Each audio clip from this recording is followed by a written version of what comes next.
On GED Social Studies, you may have to determine the correct timeline of events, but don't worry, you don't have to memorize a bunch of dates ahead of time.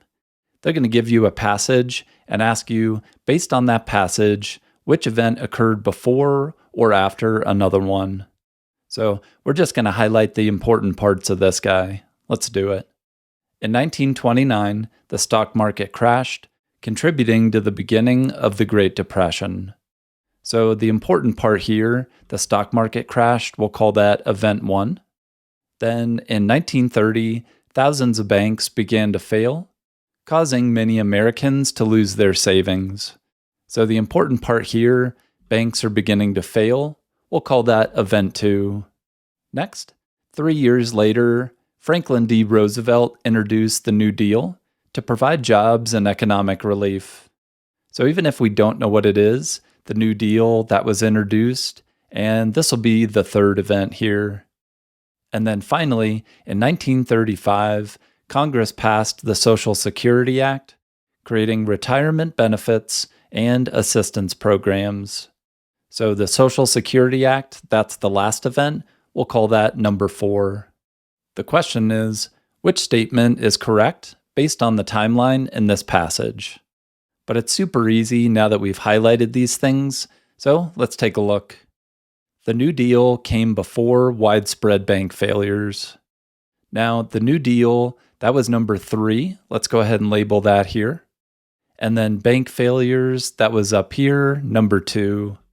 Then you can just read this sentence with the numbers, see if it makes sense. Does 3 come before 2? Nope. Therefore, 3 has to come after 2. And we know that the New Deal right here, it actually came after the bank failures, which were back there. So A, that's not true. Okay, B, the Social Security Act passed after the stock market crash. Now, the Social Security Act, that was the last event right here, number 4. And then the stock market crash, that was in the beginning, that was the first event. Once again, let's say the numbers. Does 4 come after 1? Definitely. So this is true. The Social Security Act, that was at the end.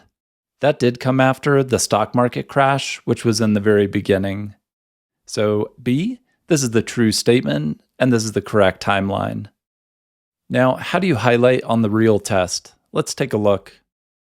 Whatever part you want, go ahead and click and drag, and then you're going to select highlight, choose the color, and that'll stay highlighted.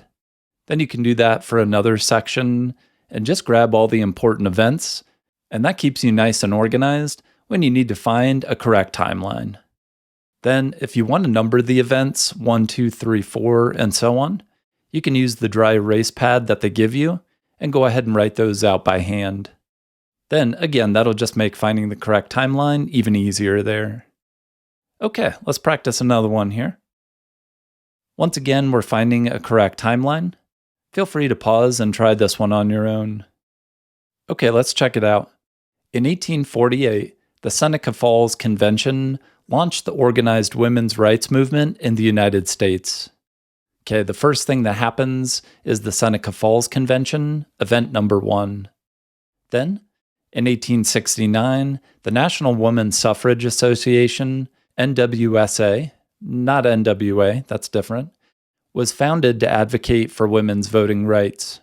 So this organization was founded, we'll go ahead and call that number 2.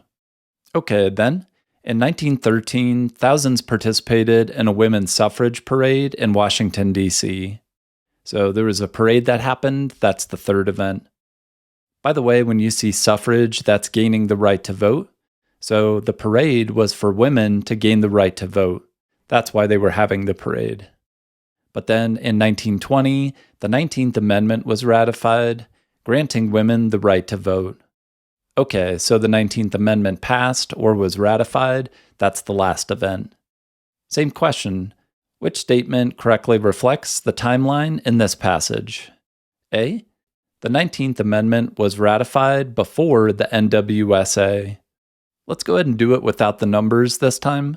The 19th Amendment, that's all the way at the end. Did that happen before the NWSA? No, it didn't, because that was back here, and the 19th Amendment was definitely afterwards, so this should be after. And if we label them with the numbers, that's 4, that's 2. We could say, does 4 happen before 2? Nope. So again, we know this is not correct there. Okay, the second one, the Seneca Falls Convention occurred after the 1913 parade. Well, this one, that's the first event. Did that occur after the 1913 parade? Well, if this is the first event right here, that actually happens before all the other events, not afterwards. So again, this is not right either. And we could use the numbers. 1 does not happen after number 3. So B, that's no good. This convention happened before the 1913 parade. Okay, C, the NWSA was established before the 19th Amendment. Okay, let's find these ones here. The NWSA, that was right here, that was before the 19th Amendment. So this is true. Once again, 2 does happen before 4. So we can verify it with the numbers and C is the correct option there. The advantage of highlighting these is it just prevents you from having to read the whole paragraph multiple times. You can see exactly where these things are in relation to each other there. Okay, what other questions could they ask? Which sequence correctly describes how a bill gets passed? A sequence is just the order of things from start to finish. So let's just see how they describe it. A member of Congress introduces a bill. First thing that happens, a bill is introduced. Next, the bill is reviewed by a committee and may be amended. That just means edited. But the review happens next. Third, if approved by the committee, the bill is debated and voted on by both houses of Congress. Basically, there's a vote that's going to take place. We'll highlight that. Then the bill is sent to the president, who may sign and accept it, or veto it, which means reject it. So it's going to go to the president to make a decision. And finally, if it's signed, the bill becomes a law. That's the last step. Okay, so what sequence is correct? Well, we know it starts with introducing a bill, and A, that has that. Same with the last one, D. But B and C, those are both out. Okay, after it's introduced, the bill is reviewed by a committee. Same thing as committee review. So the first one and the last one still correct so far. The third step, it's going to get voted on, and only the last one has that. So it gets voted on, sent to the president for a review, and D has the correct sequence or timeline there. Okay, let's just do one last example. What happens immediately after the application is reviewed? This is talking about immigrating to the US. Let's see what's going on. To legally immigrate to the US, an individual must first submit an application. They even say it. The first step is you submit an application. Next, government officials review the application and supporting documents. But there we have it, right? We want to know what happens immediately after the application is reviewed. That's this step here. So what happens next? That's what we want to know. If needed, the applicant may be asked to provide additional information. And that's it. They may need to provide additional information for this application. So that's what we want to look for in the answer. But let's finish. An interview may then be conducted before officials make a final decision. So then we have an interview, and then finally a decision's made. Okay, so like we said, what happens immediately after the application is reviewed? Let's see if they mention something about additional information.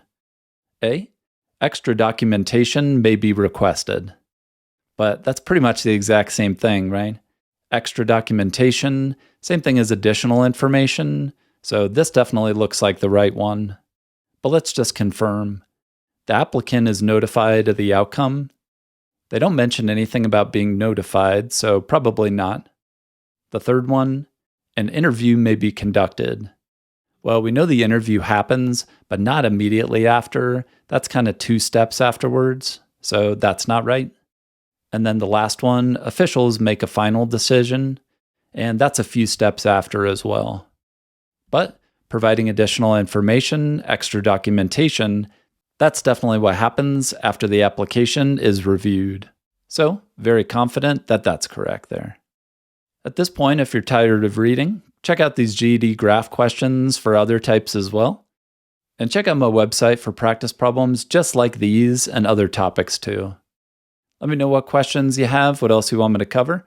Good luck, you got these. We'll see you in the next video. Toodles!